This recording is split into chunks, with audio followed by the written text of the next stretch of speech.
Como adelantaba Eduardo Feynman hace instantes, estas son la síntesis de lo que implica cada artículo. El artículo 2 incorpora un adicional ligado al comportamiento de los salarios. Esto es el RIPTE, el famoso RIPTE, que dispone que en el mes de marzo de cada año se abone un incremento equivalente al 50% de la variación del RIPTE por encima del IPC.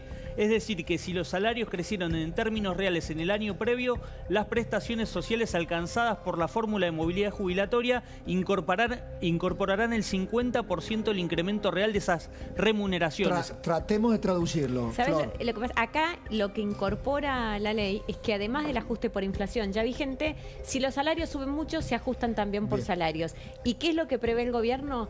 Que la inflación va a ir en baja, a la baja, perdón, pero que los salarios de a poco van a ir recomponiéndose. Entonces dicen, esto tiene un impacto fiscal enorme, ¿no? Nacho, ese artículo es el cálculo que está haciendo, obviamente, nace el cálculo que hace el Ministerio de Economía, es la cuenta fina, supongo, que están haciendo ahí Flor tiene más información. Yo lo que puedo decir que en términos políticos, el presidente Milei analiza no tanto ese 8%, no le molesta tanto el 8%, sino el compromiso a futuro cuando él entiende que los salarios van a continuar recuperando y que van a dejarlo ya comprometido a cuestiones que todavía él no sabe que va a poder dar. Claro. Entonces, desde el punto de vista político, ese es el argumento más allá de los números que como bien decía Flor, estaban haciendo. Ese es un artículo. Dame un segundito. Ese es un artículo. Exactamente. ¿Se sabe? ¿Podría ser algunos otros? Sí, está el artículo 4, por ejemplo, que asegura un nivel mínimo de las prestaciones para quien recibe un solo beneficio,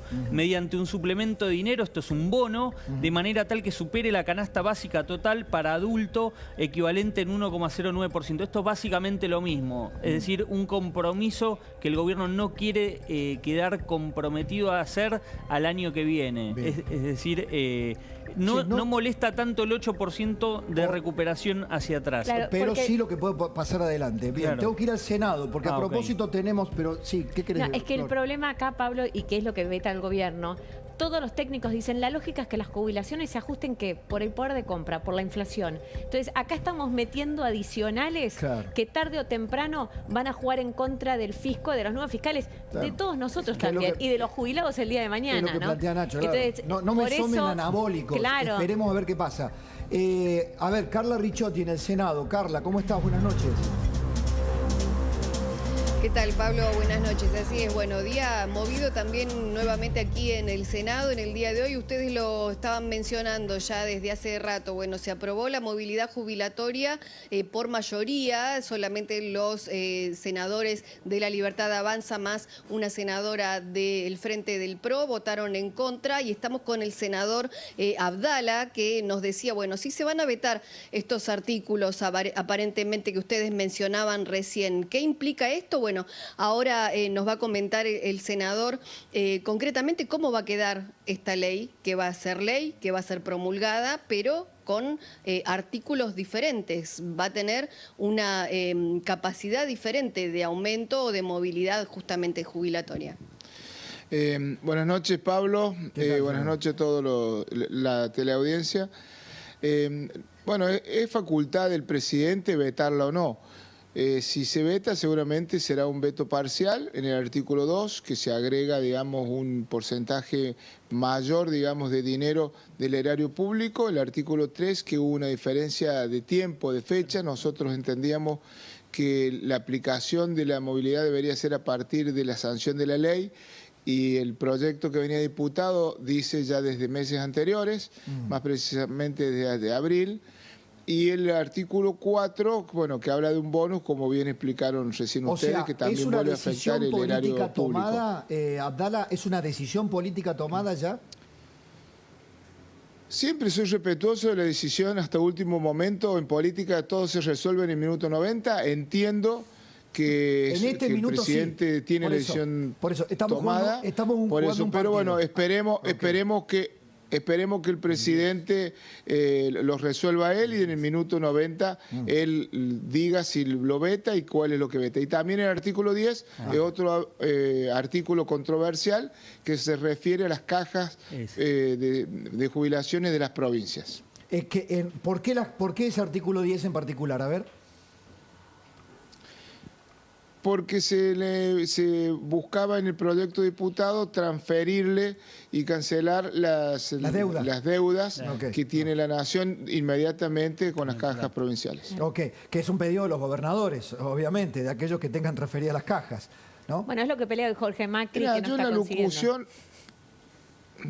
Sí, en la locución yo lo dije, es como que los radicales en diputados quisieron poner un tema en agenda como si nosotros no tuviéramos la sensibilidad, cuando en realidad nosotros en la ley base original que se presentó en enero ya planteábamos la necesidad de mejorar el tema de los jubilados. Sí. Lamentablemente se retiró, tuvimos que hacer un DNU.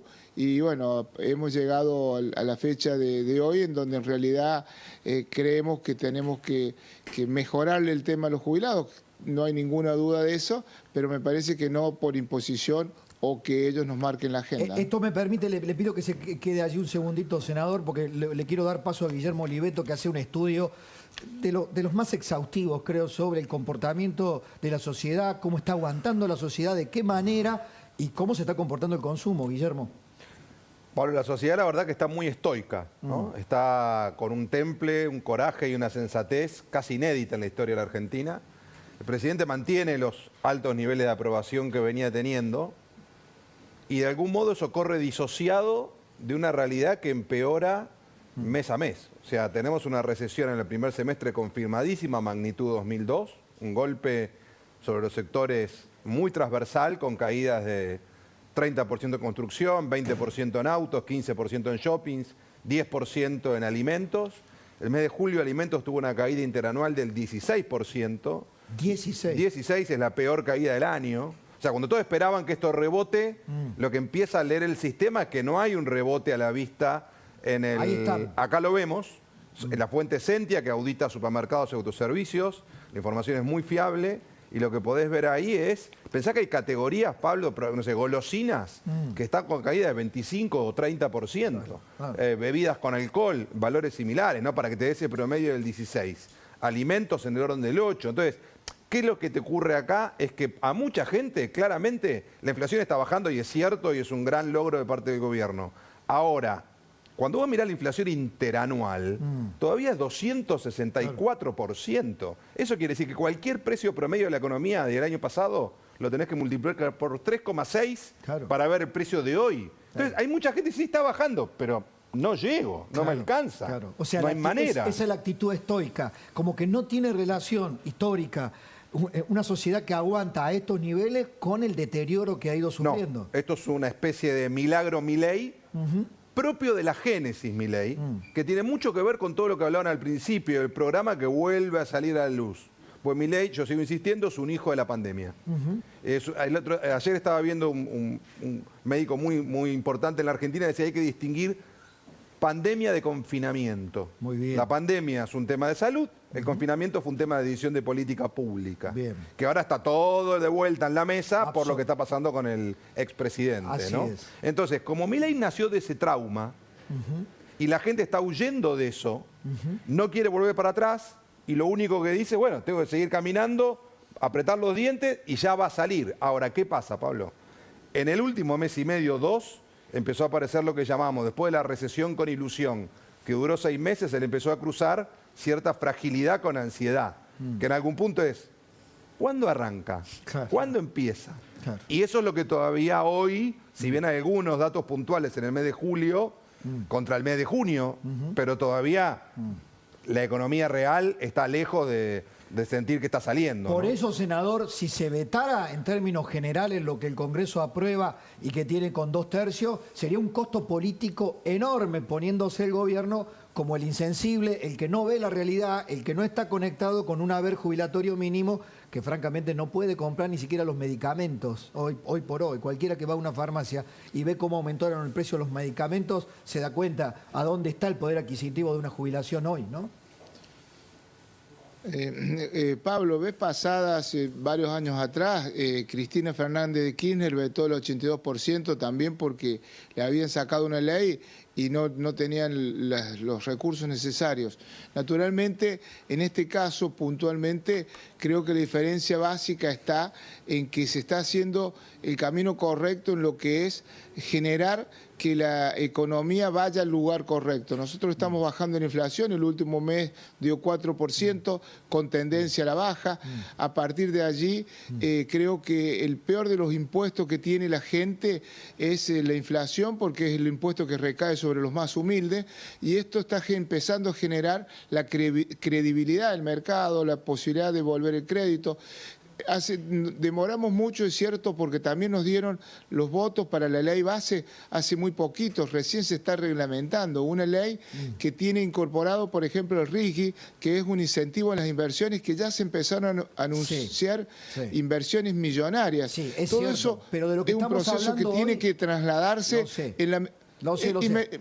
Pero estamos hablando de la emergencia. Déjeme que le pregunte esto, senador, para que la gente que está al otro lado, que está con esta sensibilidad, ¿cómo le llamaste? Ansiedad con fragilidad con ansiedad. Fragilidad con ansiedad. Le quiero preguntar esto. Con el veto parcial del presidente, la jubilación, ¿va a alcanzar esta cifra o no? Esta es la cifra de la modificación del Congreso. 317.004 sería, ¿no? De los 285.000 a 317.004. ¿Afecta este número? Los números que nosotros tenemos, incluso de la oficina en Congreso, es un poquito más que ese número. De todas maneras, nuestro gobierno está emitiendo un bono a los jubilados de 70.000 pesos, motivo por el cual tampoco es que los jubilados, esta ley les cambia sustancialmente el número, la vida. Por eso no hay que engañarlo, y ellos han puesto un tema en agenda inteligentemente, pero que bien vale la pena resaltar que nosotros lo solicitamos desde el principio de nuestra gestión. Bien. Y ellos demoraron más de 6 meses en darnos una ley que va a ser un círculo virtuoso, lo que es la retroalimentación de la economía. Bien. Para eso nosotros, con la ley base, claramente el ministro nuevo incorporado, el último, Sturzenegger, ha generado una serie de regulaciones de la economía que también tienden a favorecer la inversión privada, activar la economía, y todo esto es un círculo en el cual estamos confiados que el camino es el correcto. Gracias, senador. Muchas gracias por su tiempo. Gracias, Carlita. Gracias por tu tiempo también, Carlita, allí en el Senado. Saludos afectuosos para todos allí en la televisión. Quiero cerrar acá con... Gracias, esta es la foto del gobierno, o mejor dicho, el cortometraje del gobierno, tratando de hacer estas reformas, tratando de seguir manteniendo viva la expectativa social. Ahora vienen las micro reformas, ¿no? ¿Por dónde ves el incentivo, el paliativo? ¿Por dónde se satisface la ansiedad con fragilidad? Mira, Pablo, ahí hay